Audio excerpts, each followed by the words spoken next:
Mount అబులో మంచి ఎందుకుంటుంది.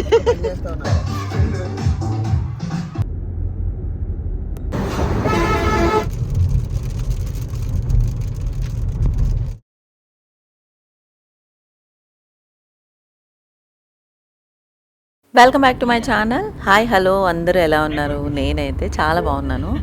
ఈ వీడియో కొంచెం డిఫరెంట్గా ఉంటుంది. క్లిప్పింగ్స్ అన్నీ కూడా రీసెంట్లీ మేము ఉదయపూర్ ట్రిప్కి వెళ్ళాము. అంటే ఉదయపూర్లో చింటూ ఉంటున్నాడు కదా, సో ఉదయపూర్కి వాడి గురించి వెళ్ళాను. సో అక్కడి నుంచి సడన్లీ మేము మౌంట్ అబు ట్రిప్కి కూడా వెళ్ళాం అనమాట.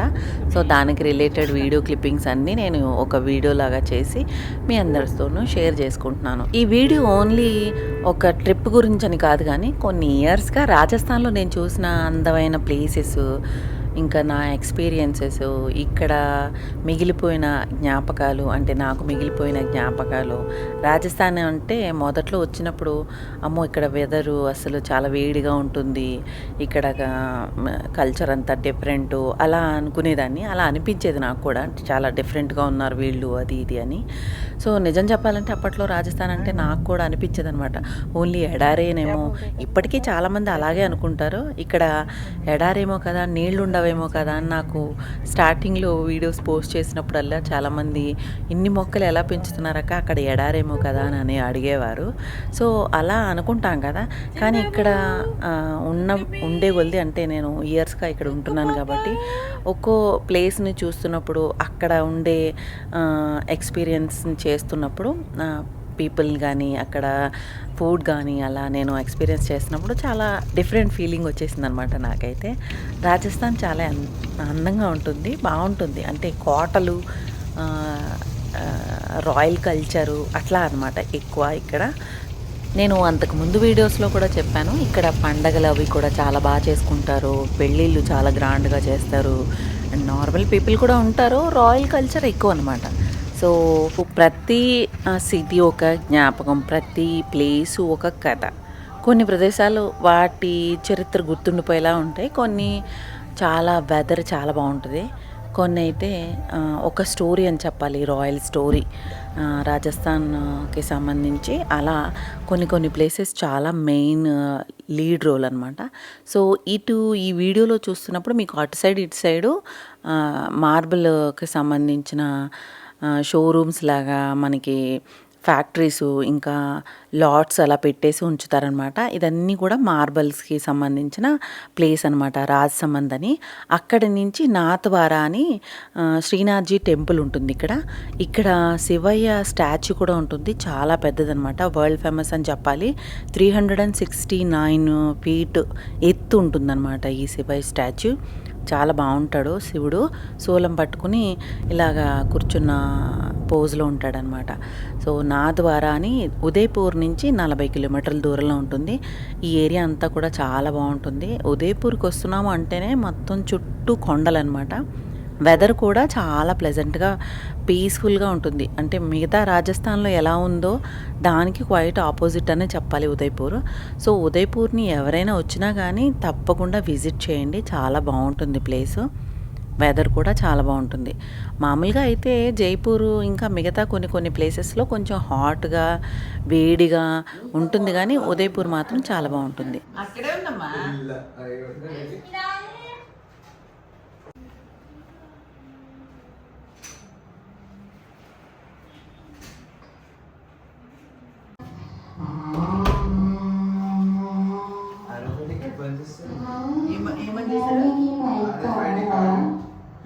బంద్ చేస్తారంట, లెఫ్ట్లో అక్కడ లేదంట.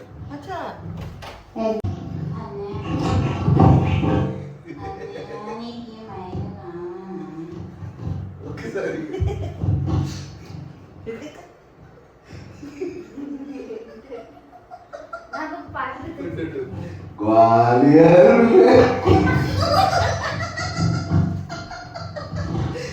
ग्वालियर में कुत्ते ने बच्चे को काटा, बच्चे बच्चे को लगे दो टाका।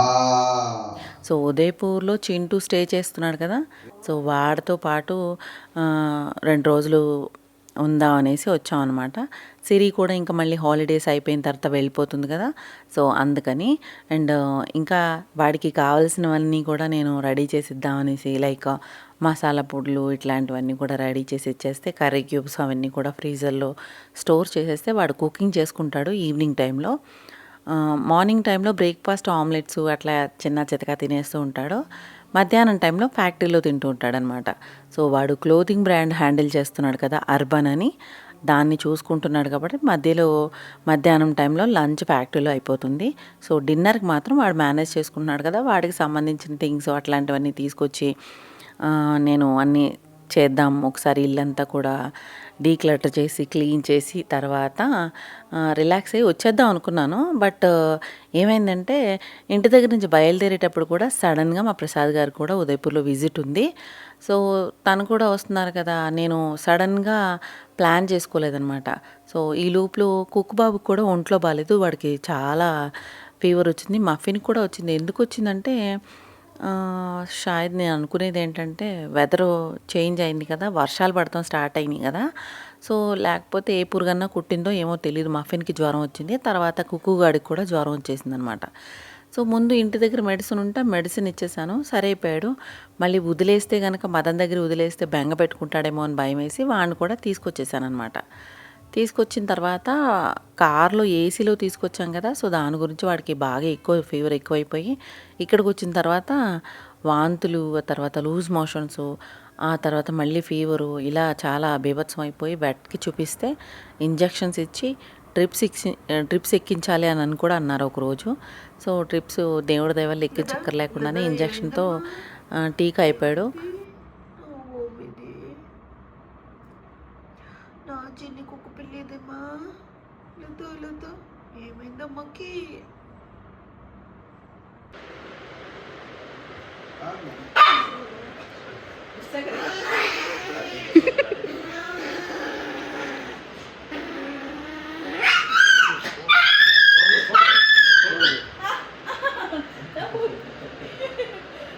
చిన్నబాబు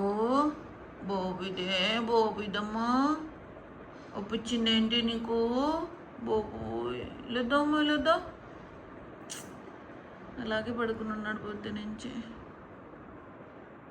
సో వెట్కి చూపించిన తర్వాత ఒకరోజు సెట్ అవ్వడానికి టైం పట్టిందనమాట. వాడికి ఫుల్ వీక్ అయిపోయాడు. సో వాడిని మళ్ళీ ఎక్కడైనా హాస్టల్లో పెడితే ఇబ్బంది అవుతుందనేసి మాకు మౌంట్ అబూ ట్రిప్ ప్లాన్ ఉంది.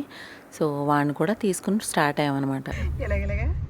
మా ఇంట్లో మాటలు వదలకూడదు అనమాట, ఎందుకంటే మా అమ్మేమో మా నాన్నేమో సైలెంట్కి వెళ్ళరు, ఏం మాట్లాడకుండానే చంపేస్తారు. మా అమ్మేమో వైలెంట్కి వెళ్ళరు, అని గుచ్చి పొడిచి తరిమి నట్టి తొక్కి చంపేస్తారు. ఏంటి గుచ్చి చంపుతారా? నేను కూడా కాదు, చూపుతో గుచ్చి చంపే అది మాట్లాడతారా? వదిలి వెండి అడిగిందా? నిజం చెప్పాలంటే home making, gardening, daily routines, ఇంకా మన రెస్పాన్సిబిలిటీస్, ఇలా వీటన్నిటి మధ్య ఎంత బిజీగా ఉన్నామో మనకే తెలియకుండా అయిపోతుంది. సో ఇలా చాలా రోజుల తర్వాత మా ఫ్యామిలీతో కలిసి ఒక చిన్న బ్రేక్ తీసుకుందామని మౌంట్ అబూకి వచ్చాం అనమాట. Thank you.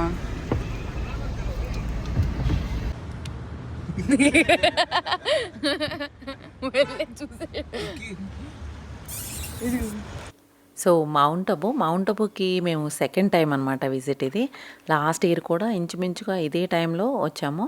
So Mount Abu చేరుకున్న దగ్గర నుంచి ఒక వేరే ఫీలింగ్ వచ్చేస్తుంది. రాజస్థాన్లోనే ఉన్నా కానీ ఇక్కడ వెదర్ చాలా డిఫరెంట్గా ఉంటుంది. ఇక్కడ చల్లని గాలి, కొండల మధ్య మేఘాలు, పచ్చదనం, ఒక్కోసారి చూస్తుంటే మనసుకి చాలా రిలాక్స్డ్గా అనిపిస్తుంది అనమాట. ఇక్కడ క్లైమేట్ చాలా డిఫరెంట్గా ఉండి నాకు ఇక్కడ చాలా నచ్చుతుంది. చాలా అంటే కొన్ని మీకు మూమెంట్స్ కెమెరాలో క్యాప్చర్ చేయలేం, చూపించలేకపోతాం అనమాట. కానీ ఈ వీడియో ద్వారా కొంచెం అయినా మీకు ఆ ఫీల్ చేరుకోవాలని అనుకుంటున్నాను. ఇక్కడ తిరుగుతుంటే రాజస్థాన్ జర్నీ మొత్తం గుర్తొచ్చేసింది నాకు. ఈ రాజస్థాన్ వచ్చిన తర్వాత ఎన్నో ప్రదేశాలు, చాలా డిఫరెంట్ ప్లేసెస్ చూశానని చెప్పాను కదా. ఇప్పుడు ఇది చూడండి, ఈ ప్లేసు ఒక టెంపుల్ చూడటానికి అండ్ ఒక ఫోర్ట్ చూడటానికి పైకి వెళ్తున్నాం మేము. కొండ మీద ఉందన్నమాట. సో ఈ జీప్ అబ్బాయి ట్రావెల్ చేసుకుని పైకి తీసుకెళ్ళేటప్పుడు అసలు చిన్న రోడ్లో నుంచి ఎంత ఈజీగా తీసుకెళ్ళిపోయాడో. ఇక్కడ పీపుల్ కూడా చాలా అందరితోనూ నవ్వుతూ మాట్లాడతారు, చాలా బాగా రెస్పాండ్ అవుతారు. సో నాకు అందుకే ఇక్కడ కల్చర్ అని కానీ, ఇక్కడ పీపుల్ అని కానీ, ఇక్కడ ఫుడ్ కొంచెం డిఫరెంట్గా ఉంటుంది, మనకి సంబంధం ఉండదు. సో అయినా కానీ అన్ని చోట్ల ఎక్కడికి వెళ్తే అక్కడ అన్ని చోట్ల అన్ని రకాలు ట్రై చేయాలి అని అన్న మైండ్ సెట్లో ఉంటాను నేను. సో ఈ వీడియో చూస్తున్న వాళ్ళలో ఎంతమందికి నా ఒపీనియన్ నచ్చుతుందంటే, ఎక్కడికైనా వెళ్తే కనుక అక్కడ ట్రెడిషన్ని చూడాలి, అర్థం చేసుకోగలగాలి, అక్కడ ఫుడ్ని టేస్ట్ చేయాలి, వాళ్ళు ఎందుకు అంత ఇష్టంగా అంత ఇదిగా ఫాలో అవుతున్నారో అవన్నీ తెలుసుకోవాలి అని అనుకుంటారు. నాకు కమెంట్ చేసి చెప్పండి. అండ్ నాకు ఫస్ట్ నుంచి నా ఛానల్లో ఫస్ట్ నుంచి కూడా చాలామంది కనెక్ట్ అయి ఉన్నారు, వాళ్ళందరికీ థ్యాంక్ యూ అండి. అండ్ కొత్తగా ఎవరైతే ఛానల్ని స్టార్ట్ చేశారో, అంటే ఫాలో అవ్వడం స్టార్ట్ చేశారో వాళ్ళందరికీ కూడా వెల్కమ్ అండి. అండ్ నా కంటెంట్ మీరు మిస్ అవ్వకుండా చూస్తూ ఉంటే, నేను నా లైఫ్ స్టైల్ వ్లాగ్స్లోనే మధ్య మధ్యలో గార్డెనింగ్ కంటెంట్, ఆ తర్వాత నా లైఫ్ స్టైల్ కంటెంట్, ఆ తర్వాత అలా మధ్య మధ్యలో కుకింగ్, అట్లా అన్నీ కూడా కంటిన్యూ వ్లాగ్స్ లాగా పెడుతున్నాను. సో మీ అందరికీ నచ్చితే కనుక తప్పకుండా లైక్ చేయటం మాత్రం మర్చిపోవద్దు, సబ్స్క్రైబ్ చేసుకుంటారని కొత్త వాళ్ళు కూడా ఆశిస్తున్నాను. కొండని ఎక్కి అటువైపు దిగితే అటు ఒక ఫోర్ట్ ఉంటుంది అనమాట. అదిగో అక్కడ ఒక ఫోటో ఉంది పైన, అది ఫోటో అది టవర్, అది ఫోర్ట్ కాదు అది. Oh my god, oh my man. ఇక్కడి నుంచి డైరెక్ట్ గా రస్తా ఉందా? ఇది ఫోటో కాదు, సరిగ్గా జమ్ము చెక్క అక్క మేము తెచ్చాము మా కుక్క. అదిగో మా జిత్తులు మారినక్క. పదండి.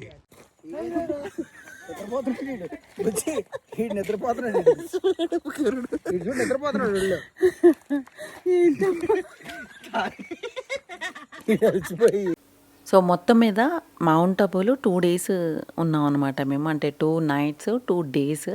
తర్వాత డేకి మళ్ళీ return Udaipur. So Mount Abu weather అయితే మాత్రం చాలా బాగుంటుందండి. మౌంట్ అబూ తప్పకుండా చూడాల్సిన ప్లేసు. అసలు రాజస్థాన్ వెదర్లో కూర్గ్ లాగా ఉంటుందన్నమాట, అంత బాగుంటుంది. సో మీలో ఎవరైనా రాజస్థాన్ విజిట్ వేసుకుంటే కనుక తప్పకుండా మౌంట్ అబూ అయితే చూడండి. మేము స్టే చేసిన హిల్టన్ రిసార్ట్ అనమాట, ఇది రిసార్ట్ కమ్ హోటల్. సో ఇక్కడ కూడా చాలా బాగుంది. మేము లాస్ట్ ఇయర్ వచ్చినప్పుడు కూడా ఇందులోనే స్టే చేసాం. చాలా ప్లెజెంట్గా ఉంటుంది, రూమ్స్, యాంబియన్స్ చాలా బాగుంటుంది.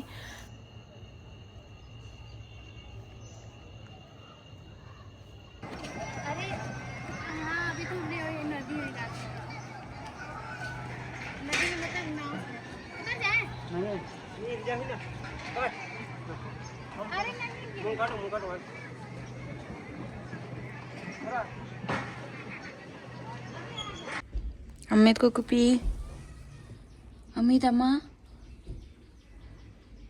ఇక్కడుంది, ఎక్కడుందా, ఇక్కడుందా, ఎక్కడుంది, అక్కడుందా, అక్కడ. సో నేను ఇంక ఎక్కువగా మాట్లాడేది ఏమీ లేదు. ఈ చిన్న బ్రేక్లోనే మంచి మూమెంట్స్ని ఎంజాయ్ చేసేసి ఫ్యామిలీతో మంచిగా స్పెండ్ చేసి మెమరబుల్ మెమరీస్ని మళ్ళీ ఇయర్కి సరిపడా గ్యాదర్ చేసుకుని వచ్చేసాం. ఫాదర్స్ డేకి అక్కడే ఉన్నాం అనమాట. ప్రసాద్ గారికి పిల్లలిద్దరూ కూడా ఫాదర్స్ డేకి స్పెషల్గా ఏం ట్రీట్ ఇవ్వాలి అని అంటే, మసాజ్ ట్రీట్ ఇవ్వండి, ప్రసాద్ గారికి చాలా ఇష్టం, డాడీకి చాలా ఇష్టం అని చెప్పాను పిల్లలకి. సో వాళ్ళిద్దరూ మసాజ్ చేస్తున్నారు అనమాట.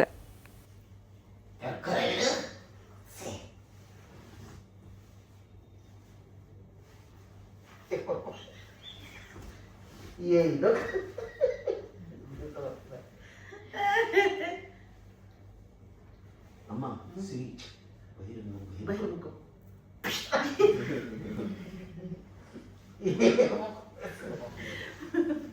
బహిరంగం బహిర్ముఖం.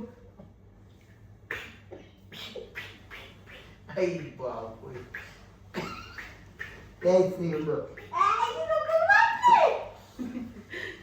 ఏంటి మీరు కిటికీట్లు అక్కడ పెడుతున్నారు, ఇది ఖాళీగా పెట్టిపోతున్నాయి, నేనేమో మళ్ళీ కాలు మీద నా కాలు పెట్టేసుకుంటున్నాను, కాలు మీద చేసి పెట్టేసుకుంటున్నారు ఇక్కడ.